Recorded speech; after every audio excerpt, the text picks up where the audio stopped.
Dear Thai, dear Sangha, my question deals with the first mindfulness practice. In the face of extreme violence, such as genocide, is it ever acceptable to respond to violence with action, including even violent action? I practice national security, and I think of Churchill or Chamberlain with Hitler, for instance, or more modern examples of Rwanda, Sudan, and where maybe compassionate listening with Hitler, as was done with Chamberlain, may not have been enough. And I struggle with this.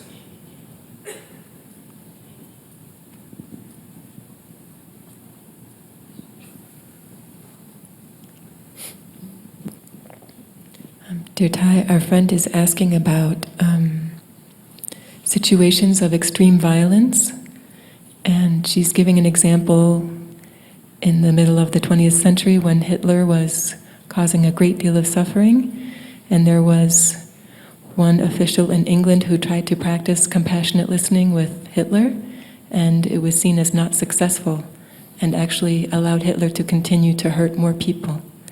And she's asking whether in certain situations is it appropriate to use violence to stop violence.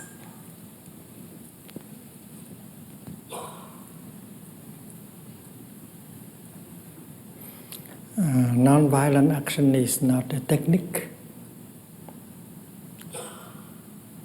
It is a way,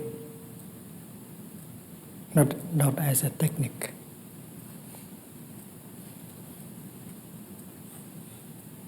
And the foundation of non-violent action is understanding and compassion.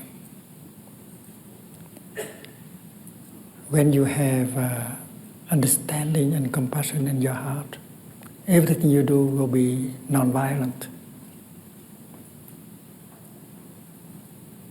Suppose someone is killing, someone is breaking, and you arrest him, you put him in jail. Arresting that person or putting him in jail is violent or non-violent. It depends on the situation. If you arrest that person, if you lock him up, and yet you do it because of understanding and compassion, that is non-violent action.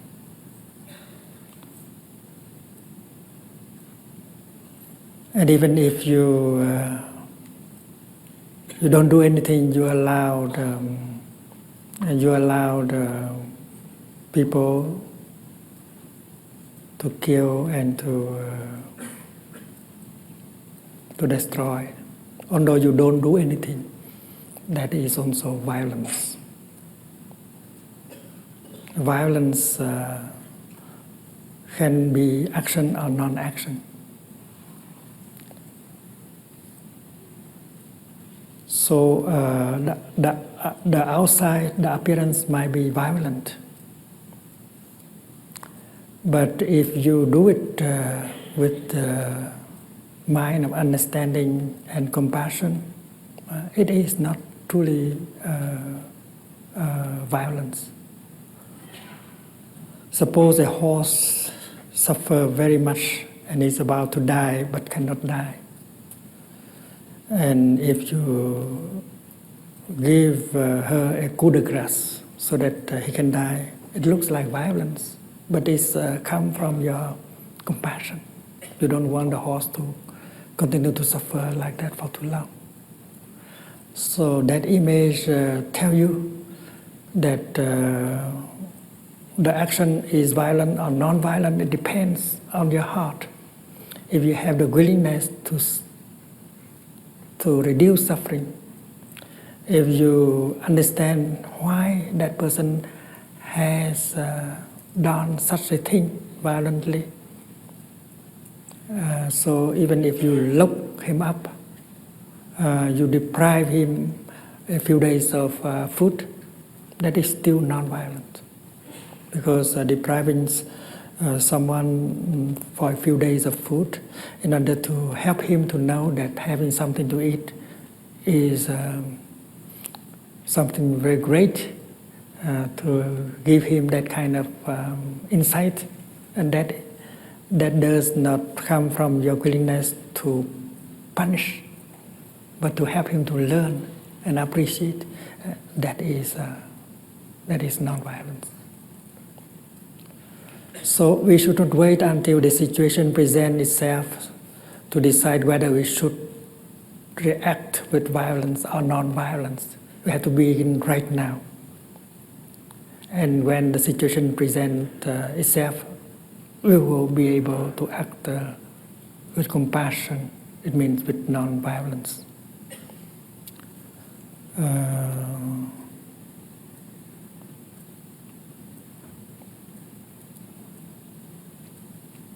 And non-violent action should be conceived as a long-term actions. When you teach your child, when you tell your child how to do, how to act, you are having non-violent action. You don't wait until the child become cruel and begin to destroy, to kill in order to teach. You have to preventive measures. So in the realm of education, in the realm of agriculture, in the realm of art, you can introduce non-violent thinking, non-violent action, and teaching people to remove discrimination. That is the basic action of non-violence, because violence comes from discrimination, from separation, and from hate, from fear, from anger.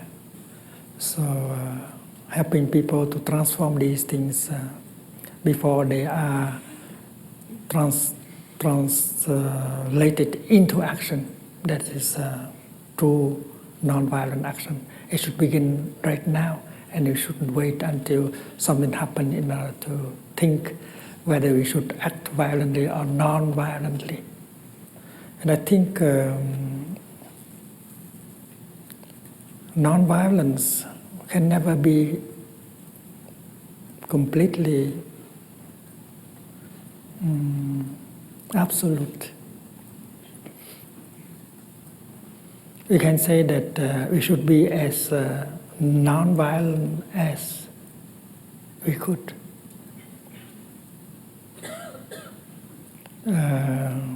When you think of the military, we think that the things that the military do is only violent.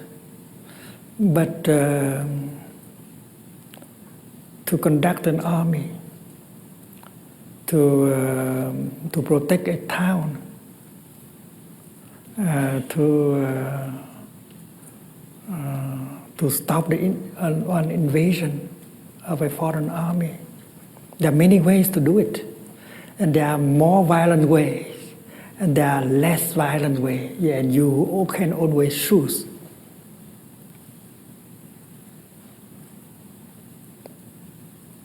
Maybe if it is not possible to do it 100% non-violent, but 80% non-violent is better than 10% non-violent. See? So don't ask for the absolute. That is the way we practice the 5 mindfulness trainings. You cannot be perfect in the practice. Don't worry that you will not be perfect in observing the 14 or the 5 precepts. What is important is that you are determined to go that way. You do your best. That is what we need. It's like in the forest, you get lost in the forest at night, and you don't know how to get out. And you have to look at the northern star in order to find a way. And if you go north, that does not mean that you want to arrive at the northern star. You don't need to arrive. You only need to go north. So the 5 trainings are like that. You should go in the direction of understanding and compassion. You don't have to be perfect.